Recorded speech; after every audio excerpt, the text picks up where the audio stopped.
또 새로운 주차가 돼가지고 공부를 다시 시작하도록 하겠습니다.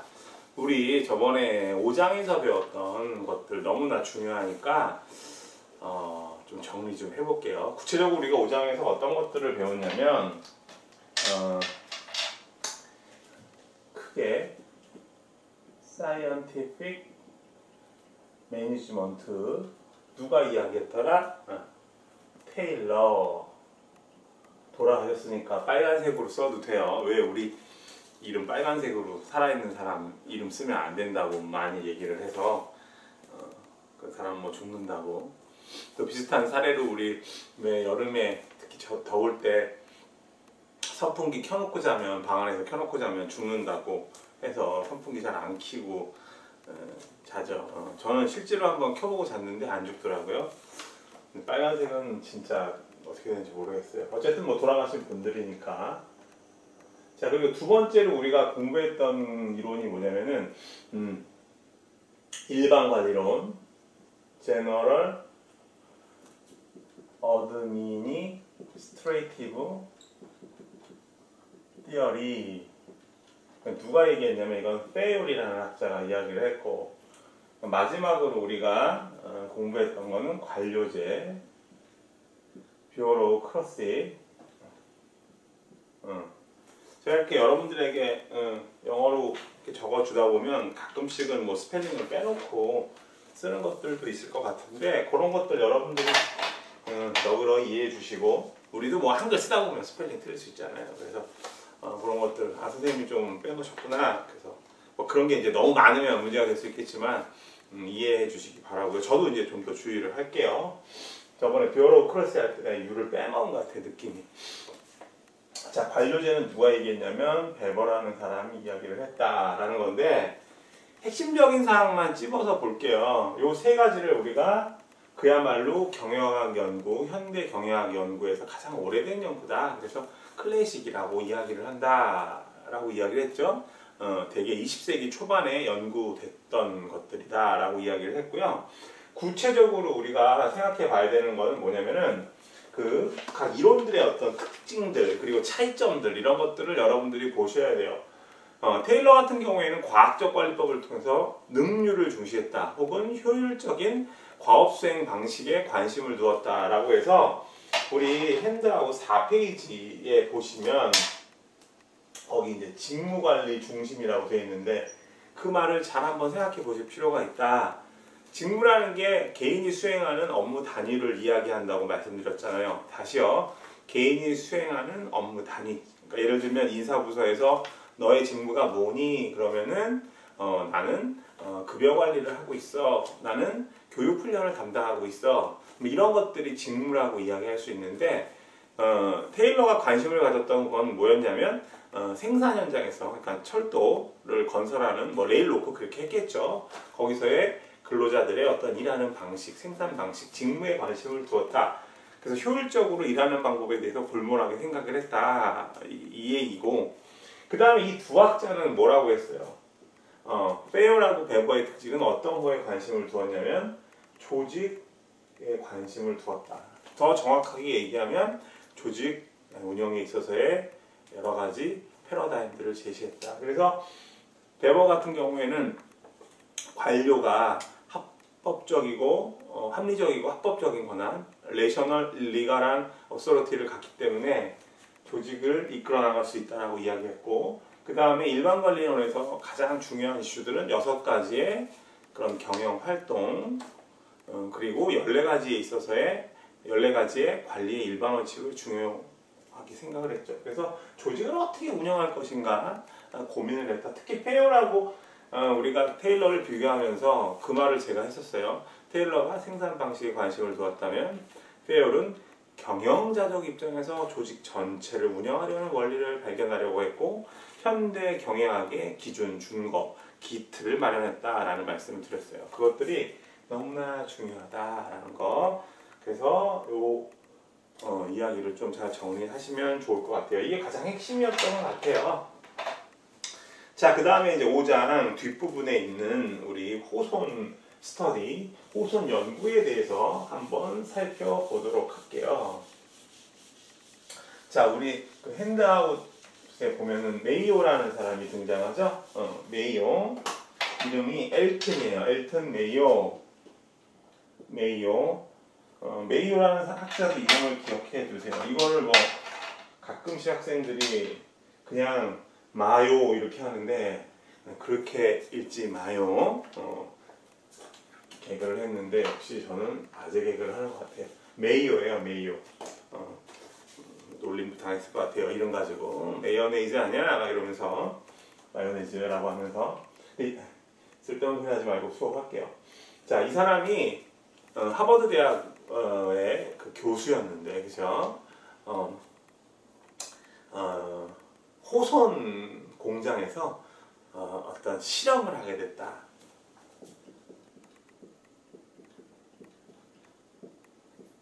우리가 호손 그러면은 사람 이름 같죠? 사람 이름이 아니고 그 미국의 일리노이주 시카고에 가보면 과거 1920년대에 어떤 회사가 있었냐면 서부 전기회사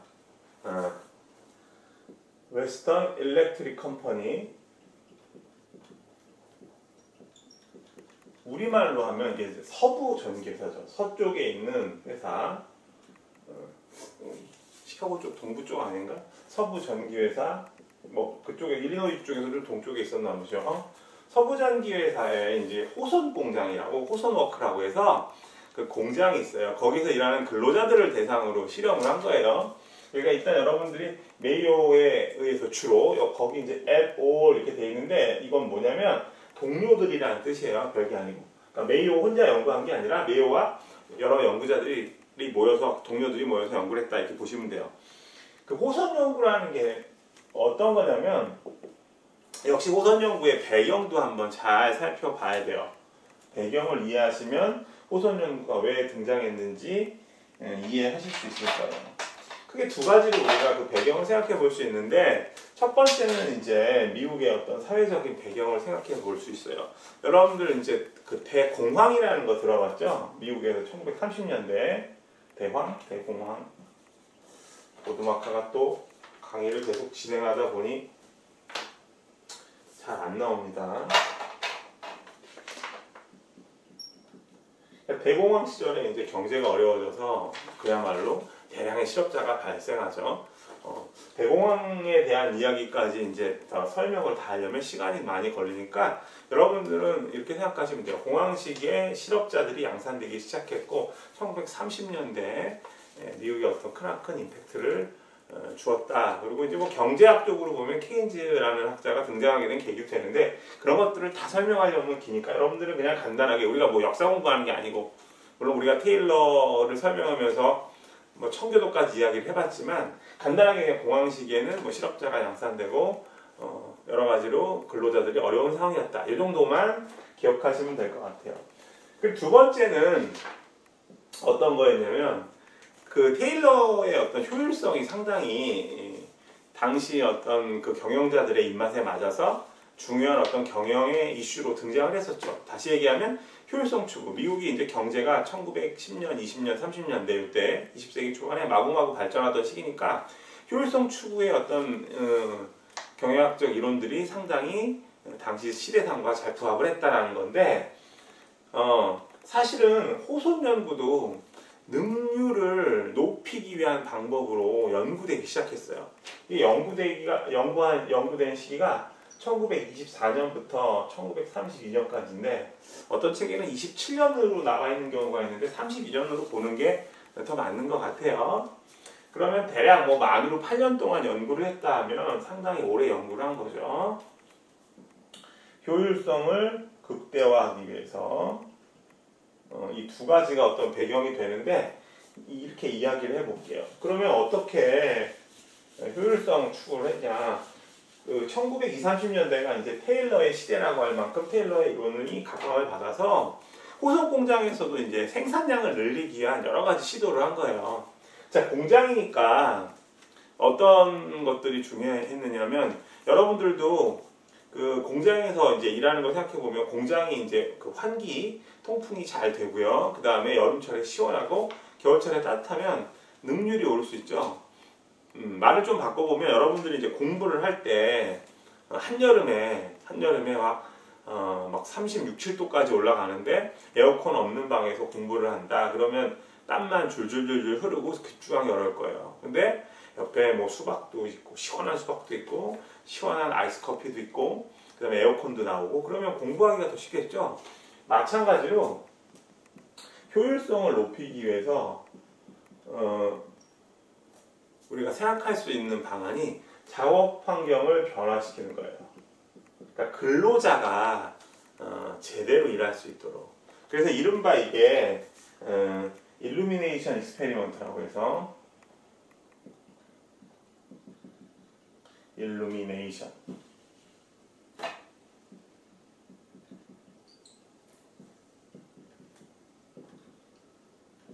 우리 조명 실험이라는 게 이제 가장 유명한 실험인데 호선 연구에서 행해진 실험 중에서 조명을 갖다가 쉽게 얘기할게요. 뭐 실험군, 대조군 이런 말 쓰지 않고 근로자들을 두 파트로 나누는 거예요. 그래서 이쪽은 이제 조명을 밝게라고 쓸게요. 밝게. 여기는 어둡게. 그러면 우리가 뭐 이제 그 서부 전기회사니까 만드는 제품이 뭐 변압기라든가 그다음에 계전기 뭐 이런 거 만들겠죠, 그죠? 전기 그런 작은 제품들 이런 거 만들 텐데 공장에서 불이 밝으면 작업하는데 좋잖아요. 껌껌하지 않고. 그래서 연구자들이 가설을 세운 게 조명을 갖다가 밝게 하면 능률이 올라갈 것이다라는 가설을 세운 거죠. 능률이 올라가서 궁극적으로는 성과가 제고될 것이다 라는 가설이 과연 맞는지 안 맞는지 실험을 한 거예요. 여러분도 생각하실 때 공부하는데 깜깜한 데서 공부하면 공부 되겠어요? 뭐 옛날에 우리 형설지공이라는 말이 있는데 그 반딧불로 모아가지고 불 밝혀서 한번 공부한다고 해보세요. 글씨 보여요? 그리고 우리 옛날에 이제 우리 조선시대나 고려시대 때 이때 사람들 보면 등잔에서 공부를 하잖아요. 등잔 빛이 어둡다. 등잔불 켜봤어요? 집에서 불 다 끄고 촛불만 켜서 보이지 않는데 거기서 공부하려고 해봐요. 어렵잖아요. 마찬가지로 공장에서 조명을 밝게 하면 당연히 밝은 쪽이 더 성과가 높다라고 해서 너무 뻔한 실험 아니냐라고 생각을 했는데 결과는 의외의 결과가 나왔어요. 자, 실험을 딱 했는데 물론 이제 이 사람들이 그 실험 목적은 몰랐겠지만 여기 실험에 참여한 근로자들이 뭔가 분위기는 감지했을 것 같아요. 뭔가 우리가 선택돼가지고 뭔가 한다라는 그런 느낌, 그죠? 실험 목적은 몰랐을 게 맞지만, 그죠? 뭔가 뭐 불 켰다 껐다 하고 뭔가 이상한 생각을 하고 있고, 그죠?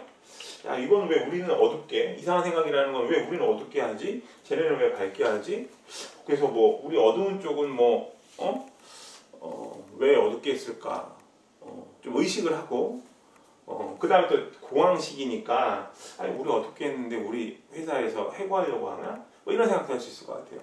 그런데 어찌됐건 밝은 쪽이 상당히 능률이 높아져서 성과가 높아질 거라고 예상을 하고 실제로 봤더니 이렇게 나온 거예요. 그러니까 우리가 이제 최적의 어떤 성과를 그냥 수치화해서 봅시다. 이해하기 좋게. 이 100이라고 본다면 밝은 쪽에서는 예상대로 한 94 정도가 나왔어요. 100에 가까운 최적 점수가 100이라고 한다면. 근데 어두운 쪽이 예를 들어서 뭐 40 정도 나왔다 그러면은 이 실험이 뭘 얘기해요? 가설이 입증되는 거죠. 조명이 밝아질수록. 다시 얘기하면 작업 환경이 긍정적인 쪽으로 변했을 때 밝은 어떤 조명이 능률을 높여 성과를 궁극적으로 높였다 이런 어떤 가설을 입증할 수 있는 실험 결과가 되는데 40이 나온 게 아니라 예를 들면 한 85 정도 나왔다고 하면 물론 여기 이 실험 결과에서 밝은 쪽이 성과가 더 높긴 하지만 자신있게 밝은 조명에서 일한 근로자들이 성과가 높다라고 이야기할 수 있나요? 어렵죠. 몇 번 더 해봤다고 가설을 생각을 해봅시다.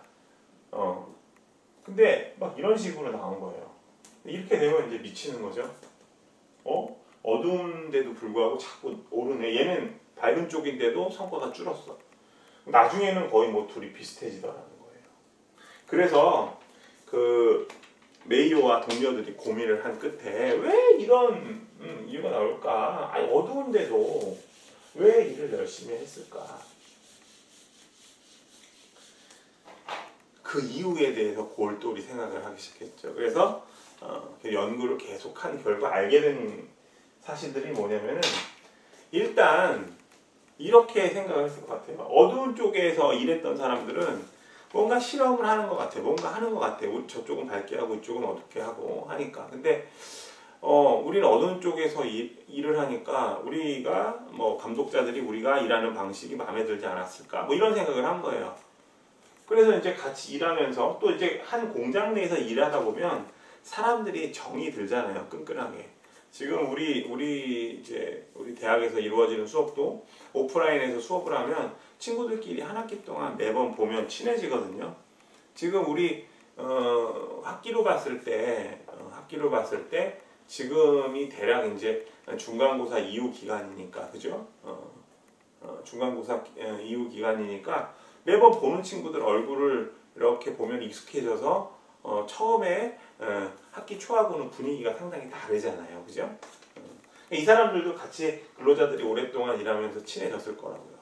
그래서 누군가한테 뭔가 우리 어두운 쪽에서 일을 하는데 한번 열심히 하자 이런 얘기도 했을 것 같아요. 그리고 실험 끝나고 여러 번 반복해서 실험을 할 때 모여서 이야기를 했겠죠. 야 우리 그 조 중에 지금 뭐 마이클이 감기에 걸려가지고 일을 좀 못하는데 나머지 조원들이 좀 마이클 못까지 한번 열심히 해보자. 우린 동료잖아. 이렇게 끈끈해졌을 것 같아요. 그리고 뭐 저녁 때 소주 한잔 하면서 여러 가지 일하는 방식에 대해서 이야기를 할 수도 있죠. 그래서 테일러의 어떤 그런 연구 방법대로 능률을 높이기 위해서 작업 환경을 한번 바꿔보면 어떨까라는 그런 어떤 연구가 이제 시도가 됐는데 궁극적으로 호손 실험을 통해서 알게 된 건 뭐였냐면 인간의 어떤 특징이에요. 다시 얘기하면 조직에서 일하는 구성원들의 어떤 특징. 그래서 테일러가 조직 구성원을 생각할 때는 어떤 인간으로 봤다고 했어요? 합리적, 그죠? 레셔널하고 이 말을 딴 말로 바꾸면 기계적인 인간이라고 봤는데 메이오와 그의 동료들이 호손 실험을 통해서 알게 되는 거는 야, 저 친구들은 조명이 어두운 데서 일하면서도 자기네 멤버들끼리 똘똘 뭉쳐서 일을 열심히 해서 사람들에 대한 어떤 심리적인 유대감, 끈끈함, 응집성, 그죠? 그 집단의 어떤 결합력 이런 것들이 상당히 중요했다라는 거죠. 그런 이유는 뭐냐면 인간이 혼자 사는 게 아니라 남들과 어울려서 사회를 구성하면서 살잖아요. 집단을 형성해서. 자, 그래서 인간이 어떤 존재냐? 소셜한 존재다. 사회적인 존재다. 라는 것을 알게 돼요. 그죠? 그리고 사람들이 사회적 존재라는 것은 남과 어울리면서 어떤 자연적인 측면도 드러나죠. 같이 일하다 보면 더 놀고 싶기도 하고, 그죠? 더 나아가서 사회적 존재일 뿐만 아니라 인간은 욕구를 가지고 있는 자연적인 존재다라는 결론을 내리게 돼요. 호손 실험에서는 호손이라고만 쓸게요. 그래서 궁극적으로 우리가 이해를 하셔야 될 부분은 인간을 보는 관점, 패러다임이 변화하게 되었다. 1920, 30년대까지 테일러의 시대에서 궁극적으로 우리가 관심을 두었던 것은 당시 경제가 막 발전하는 미국의 어떤 시대 상황을 반영해서 효율성을 추구해야 돼. 그러기 위해서는 정말 기계처럼 일해야지 쉬지 말고 그런 이슈가 됐는데 의외로 우리가 효율성을 높이기 위해서 작업 환경 바꿔보자는 실험을 통해서 인간의 어떤 새로운 측면을 받아들인 거예요. 생각을 하게 되고. 그러니까 정확하게 얘기하면 합리적이다 혹은 기계적이다라고 생각하는 거는 조직 입장일까요? 조직 구성원 입장일까요? 그러니까 조직 입장에서는 기계처럼 일하는 조직 구성원들이 좋겠죠. 그래야 성과가 높아지고 궁극적으로 그 조직을 운영하는 운영 주체들이 좋을 수 있으니까, 그죠? 굉장히 상당히 좋은 일이 될 수 있으니까. 근데 구성원들 입장에서는 그렇지 않죠. 그러니까 테일러의 어떤 인간관, 조직 구성원을 바라보는 어떤 인간관은 그야말로 조직 입장이다. 조직 입장에서 성과 많이 나면 좋죠. 반면에 호선 연구를 통해서 인간의 어떤 특징들, 어떤 인간의 면을 알게 된 거, 어떤 측면을 알게 된 거는 상당히 그 구성원들의 초점이 맞춰져 있는 거죠. 타인과 어울리고자 하는 사회인이고, 그죠? 그리고 사회 속에서 살다 보면 인간의 욕구 같은 게 상당히 중요하잖아요. 여러분들도 친구들하고 이렇게 만나다 보면 친구들하고 친교를 맺고 좀 더 친하게, 예? 그리고 가끔씩은 뭐 초등학교 때 같은 경우에도 한 클래스가 형성되고 그 중에서 반장 뽑을 때 뭔가 그 집단을 이끌어 나가는 대표가 되고 싶은 욕구가 생기잖아요. 그래서 우리가 소셜하고 내추럴은 붙여요. 욕구와 더불어 살아가는 어떤 존재라는 거. 그래서 정리를 하자면 호선 연구는 뭐 여러 가지 실험이 많이 행해졌어요. 뭐 이를테면 계전기 조립 실험이라든가 면접 실험 같은 경우도 실시됐는데, 여러분들이 이런 걸 뭐 지엽적으로 다 공부할 게 아니라 가장 포인트는 뭐냐면 인간을 보는 어떤 패러다임이 바뀌게 되었다. 여기서 인간이라고 하는 것은 조직이 인간을 바라보는 관점이다. 조직이 인간을 바라보는 관점. 조직 입장에서 구성원 본연의 모습으로 많이 돌아온 거라고 볼 수 있죠. 자, 이런 것들을 우리가 생각해보고 계속 내용을 한번 볼게요. 그래서 14페이지로 넘어오면, 자, 제가 조금 전에 설명드렸던 초기에는 작업 조건과, 그죠? 조명이죠, 조명. 예를 들면 능률과의 관계를 규명하기 위해서 시작되었다. 능률을 높여. 왜냐하면 당시 1924년만 해도 테일러의 과학적 관리법이 1911년에 세상에 알려지게 됐으니까 한 10년쯤이면 테일러의 이론들을 경영자들이 꽤 익숙하게 조직에 적용하려고 했던 시기죠. 그러니까 당연히 효율성 추구의 시대라고 보고 작업 환경을 한번 바꿔보자고 생각한 거예요. 그리고 두 번째, 일루미네이션 익스페리먼트라고 해서 조명 실험을 했다. 실험군과 통제군 혹은 대조군, 이런 식으로 구분을 해서 능률과의 조명도와 능률과의 관계를 우리가 실험을 했었다. 그리고 가장 중요한 건 역시 3번이겠네요. 인간이 내추럴하고 소셜한 존재다라는 거. 그리고 인간관계론, 휴먼 릴레이션 티어리, 인간관계론 성립했다. 인간 그 관계론이라는 개념이 어떤 개념이냐면 조직 구성원이 조직 내에서 우리가 그룹을 얘기할 때 포멀 그룹과 인포멀 그룹을 우리가 보통 이야기하거든요. 인포멀 그룹이라고 이야기하면 우리말로 하면 비공식 집단이잖아요.